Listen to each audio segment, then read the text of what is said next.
கொழும்புல ஒரு கொடூரமான சம்பவம் நடந்திருக்குது. அதாவது கொழும்பில இருக்கக்கூடிய புறநகர் பகுதியான ஹோமஹம பிரதேசத்துல வசிக்கிற ஒரு பெண். அவளுக்கும் அவளோட கணவனுக்கும் தகராறு ஏற்பட்டு 2 பேருமே பிரிஞ்சு வாழ்ந்துட்டு வர்றாங்க. இந்த சமயத்துல இவங்களுக்கு ஒரு அழகான 3 வயது இருக்கக்கூடிய ஒரு பெண் குழந்தையும் இவங்களுக்கு இருக்கிறாங்க.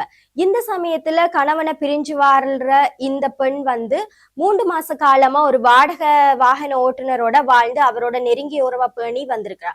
இவளுக்கெல்லாம் மரியாதை கொடுக்கணும் அப்படின்னு சொல்லி எனக்கு தோணையில. ஏனெண்டா இந்த இந்த விஷயத்த கேள்விப்பட்டதுக்கு அப்புறமா உண்மையாவே இவக்கெல்லாம் எப்படி மரியாதை கொடுக்கணும் அப்படின்ற மாதிரி தான் எனக்கு தோணுது. சோ இதை நீங்க கேட்டதுக்கு அப்புறமா நீங்களே சொல்லுங்க, நான் சொல்றது சரியா அல்லது பிழையா அப்படின்னு. அந்த பிஞ்சு குழந்தைய, அந்த 3 வயசே இருக்கக்கூடிய அந்த பிஞ்சு குழந்தைய ரொம்பவே ஒரு கொடூரமான முறையில தாக்கி அந்த பிள்ளைய கொலை செய்திருக்கிறாங்க. இந்த 2 நாயலும் சேர்ந்து அந்த பிள்ளைக்கு செய்யக்கூடாத சித்திரவதையெல்லாம் செஞ்சு அந்த பிள்ளைய கொலை செய்திருக்கிறாங்க. அந்த குழந்தையினுடைய உடல்ல 75க்கும் மேற்பட்ட வெளிக்காயம் உள்காயம் எல்லாம் இருக்கிறதா காணப்பட்டிருக்கு.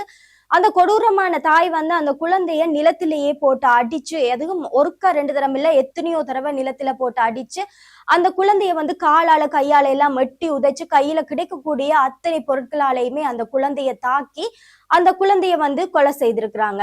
இந்த நிலையில போலீசார் கொலை செய்தவளை, அதாவது அந்த குழந்தையினுடைய தாயை கைது செய்துட்டாங்க.